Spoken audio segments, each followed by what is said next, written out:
Chapter number 10, magnetic field due to electric current. To start with this,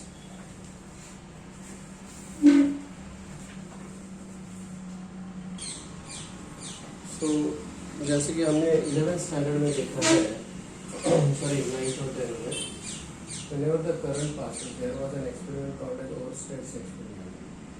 Oersted experiment. तो याद होगा ये experiment कि whenever current flows, ये this was current carrying conductor और यहाँ पे एक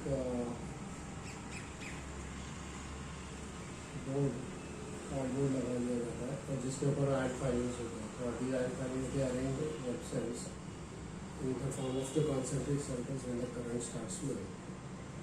So this was the first time the electric current when flows through the conductor, वहाँ पर मैग्नेटिक फील्ड उसके सराउंडिंग में ये आपको आप लोगों ने मेरे ख्याल से 10th स्टैंडर्ड में सीखा. ठीक है. अब आप लोगों ने 11th स्टैंडर्ड में इसी चीज़ को अगर हम अलग तरीके से बताएं कि if there is a straight rod which is carrying the current, if there is a straight rod which is carrying the current in this direction, then there is something called as right hand rule. Right hand rule. Hold this rod carrying conductor in your right hand. If the outstretched thumb is giving the direction of the current, then the curved fingers, these are the curved fingers. Curved fingers, they give the direction of the magnetic field because of this charge or because of this current. So this is for the straight conductor. Do you understand that? This is for the straight conductor. Straight conductor carrying current. ये चीज आपको याद रखिए. The straight current carrying conductor. Okay? Carrying current. Similarly, कभी अगर वहां पर एक कॉइल है, this is the coil which is carrying the current. Again, I will make use of the right hand rule here. लेकिन the role of outstretched thumb and the curled fingers that will interchange. I repeat, straight current carrying conductor जब होता है straight conductor, when it is a straight conductor, अगर वो straight conductor है तो वहां पे the outstretched thumb is giving the direction of the current and curled fingers are giving the direction of B. So this is I and this is B. लेकिन coil के case में, if this is a coil, तो current was there here, लेकिन यहाँ पर ये दोनों role interchange करते हैं. Now the curled fingers are in the direction of the current and the outstretched thumb, which is like this, it's a vector which is coming out of this plane. So it is perpendicular to this plane and coming out of this plane. अगर वो ऐसा होता है तो उसको ऐसा denote करते हैं. I repeat. So this is the magnitude. This is the magnetic field. अब मैं आपको बता दूं कि अगर ऐसा वाला वेक्टर होता है, now this vector v bar is the magnetic induction. This vector v bar is coming out here in this case. यही अगर कॉइल कुछ इस प्रकार का होता कि उसमें करंट जो है इस प्रकार फ्लो होता, तो again curl the fingers of your right hand like this in the direction of flow of current, then the outstretched thumb will give us the direction of the magnetic induction. Do you understand this? These are the fingers which are giving the direction of I and outstretched thumb will give us the direction of B. तो ये वाला vector जो है वो inward है, तो उसको ऐसे दिखाया जाता है by making use of a cross. Okay, this is the direction of B bar. Did you understand this? So this is for the coil. Hello, can you all hear me please? Hello. समझ में आया सबको ये? Is this okay? ये बहुत important है. ये यहाँ पर हमने 11th स्टैंडर्ड के कॉन्सेप्ट जो है उसको यहाँ पर हमने ब्रश अप किया है कि भाई राइट हैंड रूल जो है वो स्ट्रेट करंट कैरिंग कंडक्टर में कैसे अप्लाई करना है और कॉइल कैरिंग करंट में कैसे अप्लाई करना है, which is giving us the direction of the magnetic field and the current. Okay?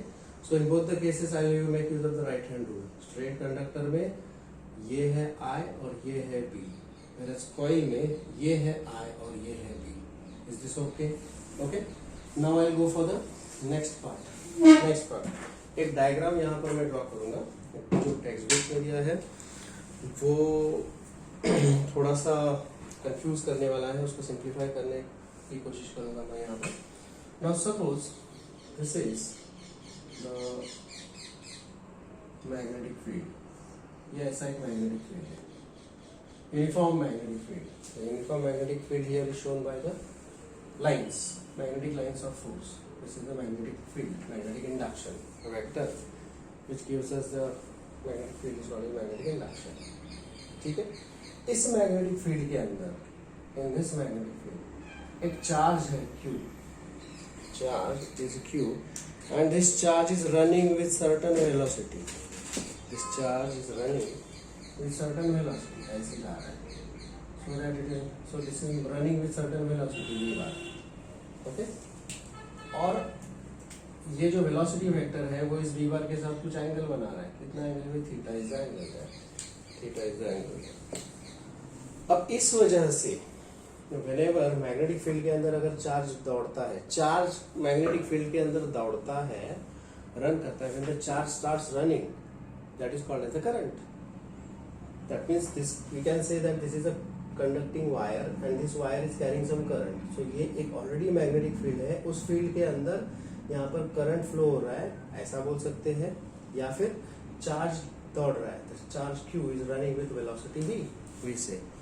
So this charge will experience a force and this force is given by F bar is equal to Q v bar cross b bar.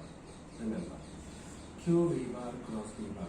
This is one important practical application of cross product. There are two vectors. V bar is a vector, velocity vector, and B bar is another vector.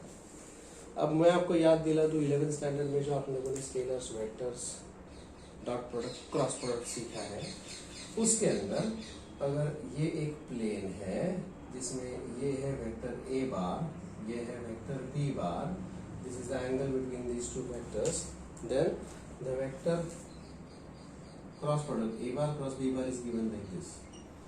This A bar cross B bar is perpendicular to the plane containing these two vectors.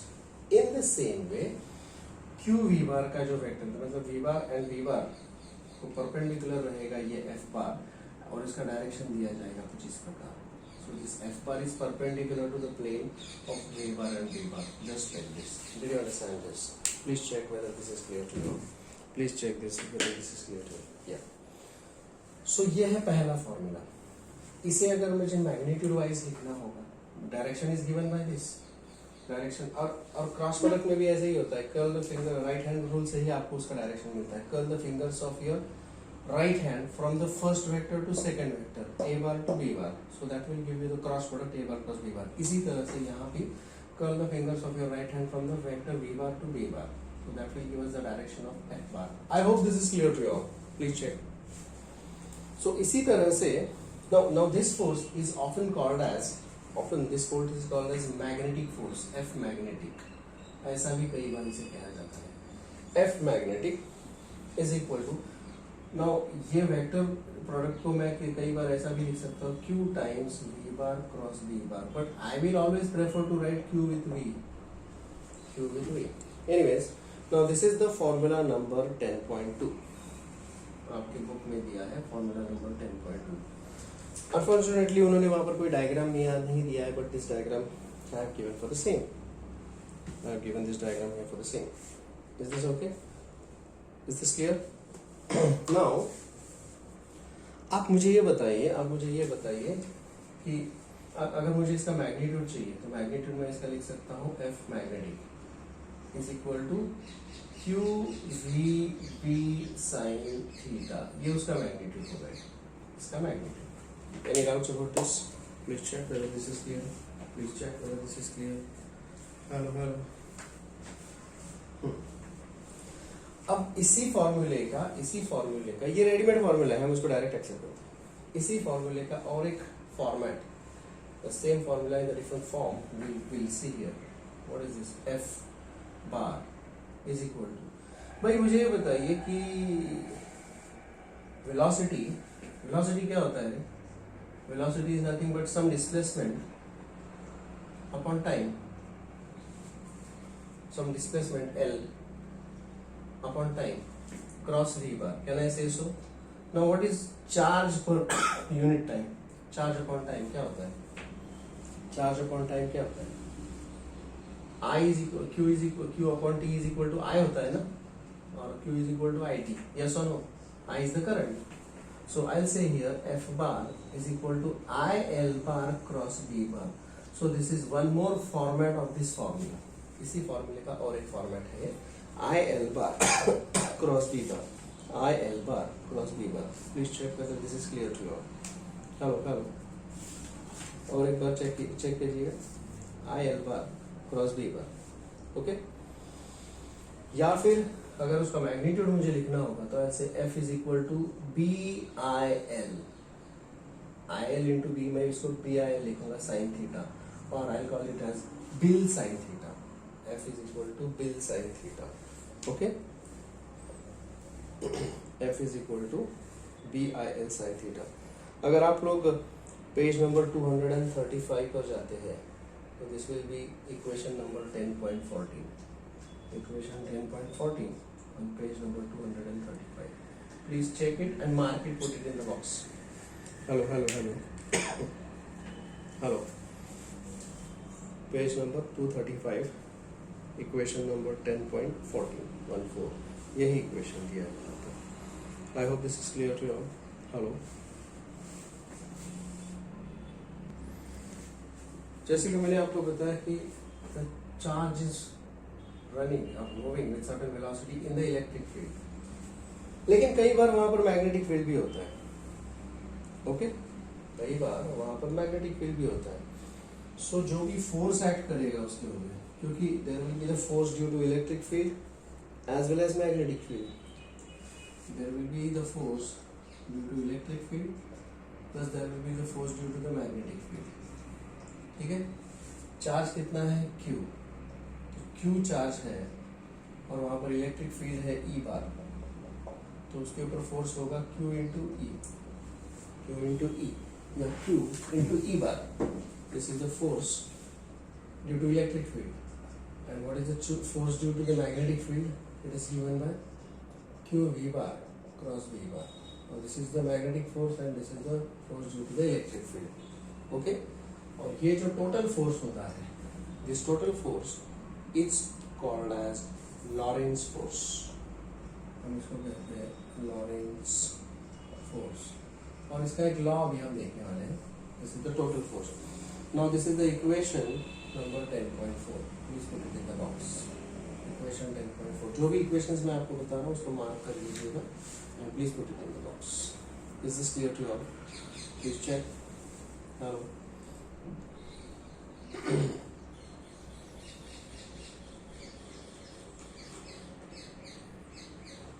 Any doubts about this? Is that okay? Lorentz force के हम कुछ special cases consider करेंगे. We'll be considering some special cases about this Lorentz force. Check क्या special cases है देखते हैं. इसके special cases मुझे बताइए कि जैसे मैंने आपको यहाँ पर बताया F magnetic force is Q V sign theta. अगर ये एंगल थीटा केस 1, अगर थीटा इज इक्वल टू 0 होगा तो साइन थीटा भी 0 आएगा. That means this magnetic force is equal to 0. समझ में आ गया? केस 2 कि ये चार्ज जो है वो स्टेशनरी है, मतलब वेलोसिटी इज इक्वल टू 0. अगर वेलोसिटी 0 आएगा then in that case also this magnetic force is equal to 0. समझे क्या? केस 3, थर्ड केस, कि भाई ये जो एंगल थीटा है वो theta is equal to 90 degree. तो 90 डिग्री होगा तो साइन थीटा कितना होगा जी? बताइए प्लीज. ए आंसर करो यार, पिक्चर मत देखो please. Answer sine theta, sine 90 is 1. तो इन दैट केस ये जो साइन 90 अगर 1 हो जाएगा तो what is F magnetic is equal to क्या हो जाएगा? QVB. इसको आप QVB बोलिए. अगर यहाँ पर साइन थीटा 0 हो जाएगा तो उसी को मैं F मैग्नेटिक को क्या बोलूंगा? BIL. This is very important.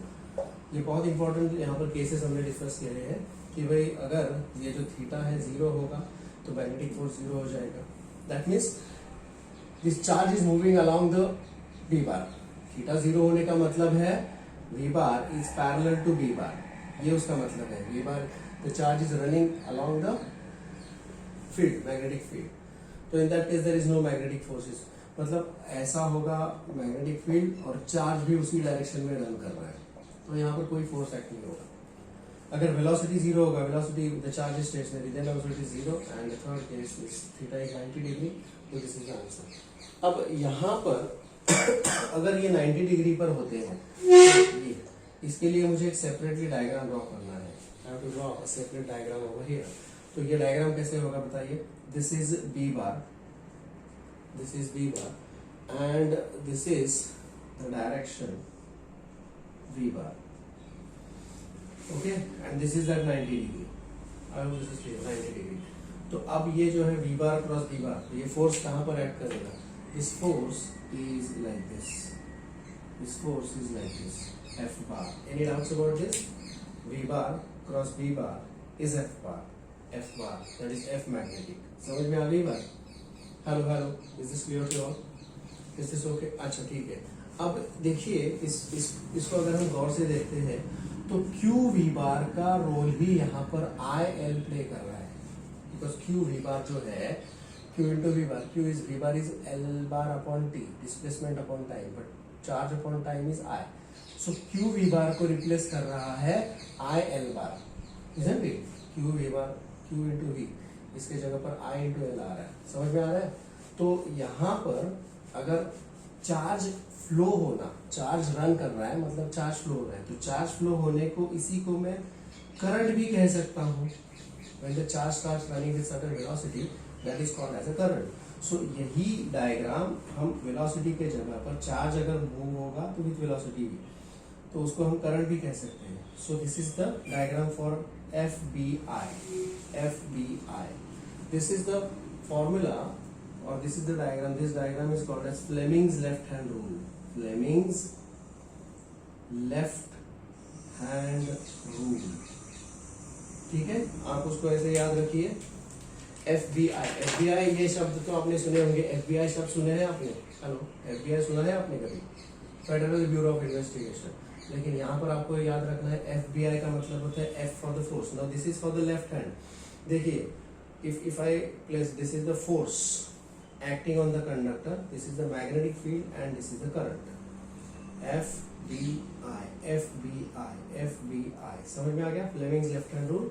So if this is the direction of the magnetic field and this is the direction of the current or the velocity of the charge, then the outstretched thumb, this of the left hand, this thumb will give us the direction of the force acting on the charge. Is this okay? Please check whether this is clear.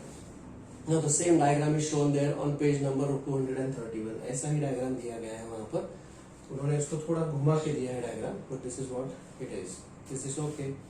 Please check whether this is clear to you. This magnetic force will always be perpendicular to V bar and V bar.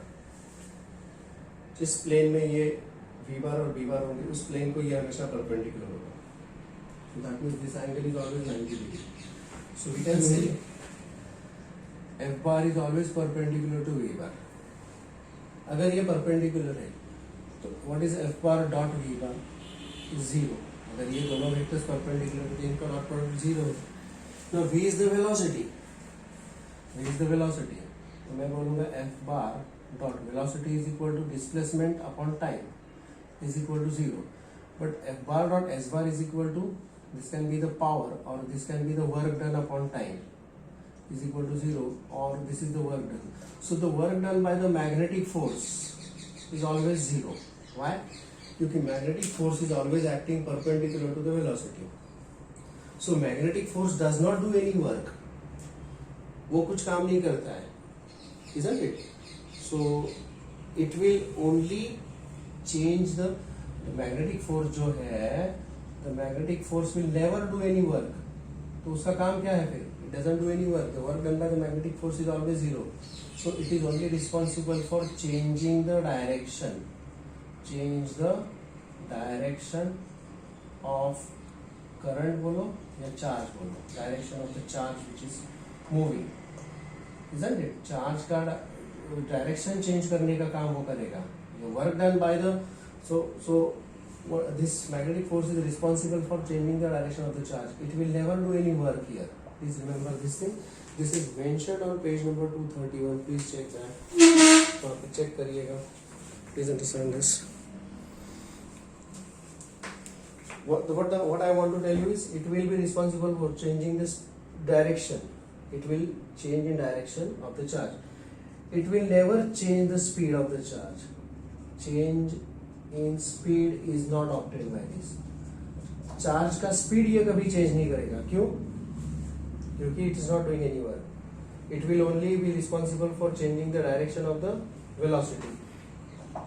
Velocity of the charge. लेकिन it will never change, it will change the direction of the velocity का magnitude मतलब speed कभी इसकी वजह से change नहीं होगा. Please note this. Okay, इसके एसआई यूनिट की बात होगी. Let's talk about this. So I say F magnetic is equal to QVB.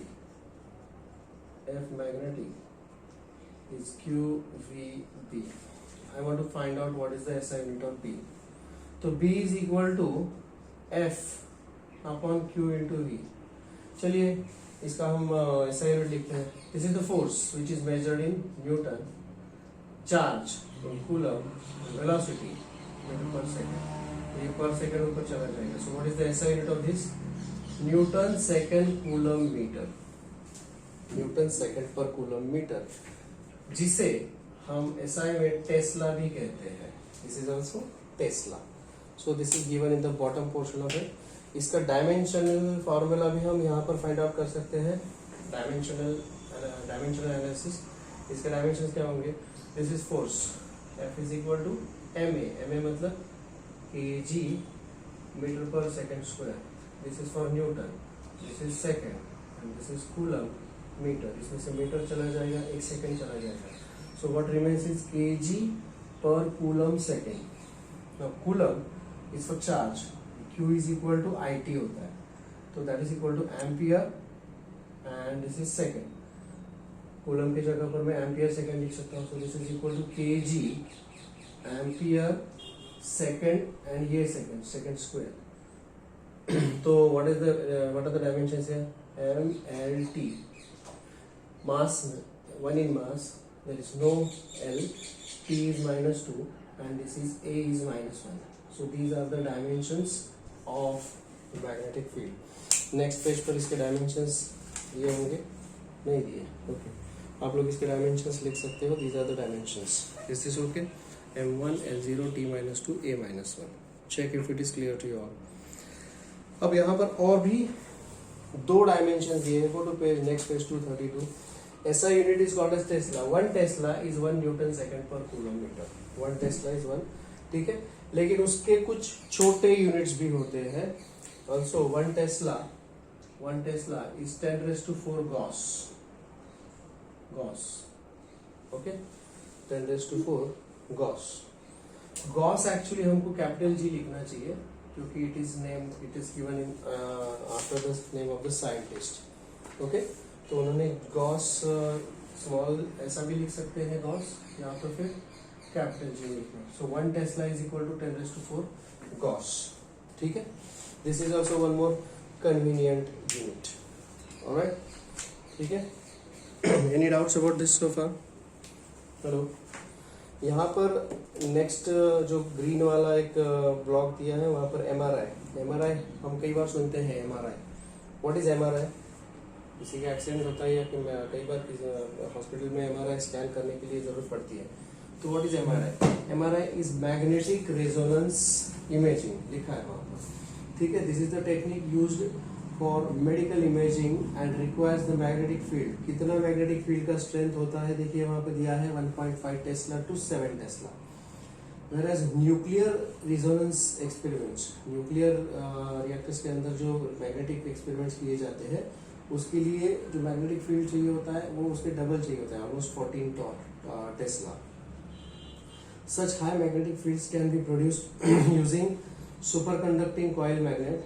On the other hand, Earth is itself a very strong and powerful magnet. We know that Earth has a north pole, south pole. So Earth का भी खुद का magnetic field होता है. And the magnetic field of the Earth is around 3.6 into 10 raised to minus 5 Tesla. 10 raised to minus 5. So उसको अगर Gauss में convert करेंगे तो that will be 0.36 Gauss. Is this okay? Is that clear to you all? Hello? Any doubts about this so far? Hello? Is that okay? I repeat, here this is x-axis, y-axis and z-axis. ऐसा है, ठीक है? अगर चाहिए तो इसको थोड़ा सा मैं मॉडिफाई कर सकता हूँ इस डायग्राम को. इस डायग्राम को मैं ऐसा कह सकता हूँ. This is x-axis, this is y-axis and this is z-axis. Okay? In this case, velocity is along the negative x-axis and b bar is along negative z-axis. This is b bar. So they are at right angles to each other. And we have to find out what is the direction of f bar here. इसका f bar का direction पूछा गया है यहाँ पे. और magnitude क्या होगा? Now I know that this theta, as I told you, is 90 degree, and therefore sin theta is equal to 1. So f bar is equal to q, f is equal to qvb sin theta, but sin theta is equal to 1. So f is equal to qvb. This is about the magnitude. Direction उसका हम कैसे करेंगे कि जैसे मैंने आपको बताया कि in this case v bar cross b bar, curl the fingers of your right hand rule से कर सकते हैं. Curl the fingers from first vector to the second vector, v bar to b bar. तो यहाँ पर हम v bar to b bar curl करेंगे ऐसे. तो what is the direction of the thumb? Please answer. What is the direction of the thumb? Thumb will give me this direction. So it is this direction. This is the direction of f bar. So f bar is along negative y direction. Along minus y direction. Is this clear to you all? Hello? Is this clear to you all? Hello? Is this okay? V bar or B bar will be along. अब book में जो solution दिया है solution उसमें उन्होंने positive Y direction दिया है. It's a printing mistake. उस पॉजिटिव को आप करेक्ट कर लीजिएगा. उन्होंने जो पॉजिटिव दिया है positive, it's a wrong thing. वहां पर नेगेटिव वाई डायरेक्शन होना चाहिए. Please make this correction. तो वहां पर थर्ड और fourth, second and third line में जो पॉजिटिव दिया है उसको नेगेटिव चेंज करके उनको कन्वे कर दीजिएगा. Please check. In this second diagram, x-axis, y-axis, z-axis. B bar is along y-axis direction and B bar is along the negative z direction. So once again, in this case, theta is equal to 90 degree. Both V bar and B bar, they are perpendicular to each other. Theta is 90 degree. Sin theta is equal to 1. And therefore, force जो होगा वो होगा Q V B. Sin theta is 1. लेकिन इसका direction कहाँ पर होगा? Right hand rule, curve the fingers from the first vector V bar to the second vector B bar. So this F bar will be given by the outstretched thumb. So what is the outstretched thumb का direction? आप देख के बता सकते हो. Please don't keep mum. Please speak out. क्या आएगा ये? This is the direction of F bar. So it is along positive x direction. This is along positive x axis. Is this clear to you? Hello? और उन्होंने वही दिया है positive x direction दिया है वहाँ पे. Okay, check that please.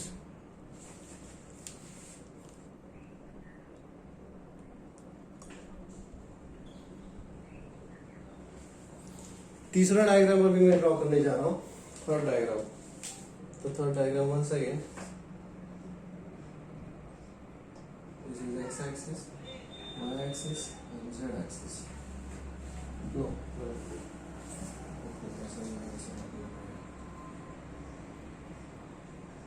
This is x-axis, y-axis, z-axis.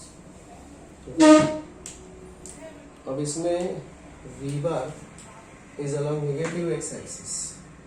Negative x-axis. This is v bar, and v bar is along positive x-axis. Here, this is v bar. So they are anti-parallel to each other. What is the angle between a v bar and v bar? Check here, please. Can you see the diagram? Hello. यहाँ पर the angle between V bar and V bar, theta is equal to 180 degree. Sin theta is equal to 0 and therefore the force, magnetic force in this case is QVB sin theta. Sin theta itself is 0, तो ये force यहाँ पर 0 आएगा. There is no force in this case. Is this okay? So the force, magnetic force in this third case is equal to 0.